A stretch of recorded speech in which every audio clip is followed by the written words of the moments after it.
ñu bari borom bi subhanahu wa taala gëdd guñ ko war a jox joxuñu ko ko. ñu bari jàq ji jumaa ji gëdd guñ ko war a jox joxuñu ko ko. ñu bari dañoo réere l'islam da ngay suñu xam dañuy ñëw dugg ci jàq ji subhanallah mel ni dafa ñëw ci coiffeur ba dugg nii nu ko neex lay duggee nu ko neex lay solee déedéet dafa am na wala solee jàq respecté place bi respecté borom bi subhanahu wa taala. naam sa wax nga bàyyi ci xel, sa colin nga bàyyi ci xel, sooy dugg nga bàyyi ci xel, waaye da ngay ñoo xam dañuy dugg xamuñu sax ni ñuy duggee jàq. dafa am teggin bu lislaam jàngale.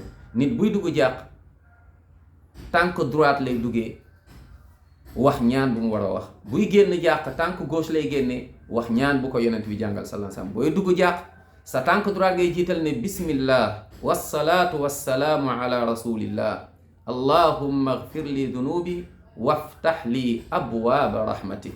nga daal dugal sa tànk droite.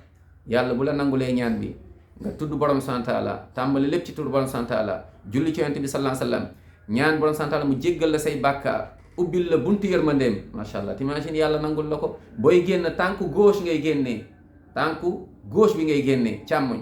nga daal ne bismillah wassalaatu wassalaamu ala rasulillah allahumma ighfir li dunubi waftax li abwaaba fadlik. fële ba ngay dugg abwaaba rahmatik, loolu rek moo leen différencier. booy génn abwaaba fadlik.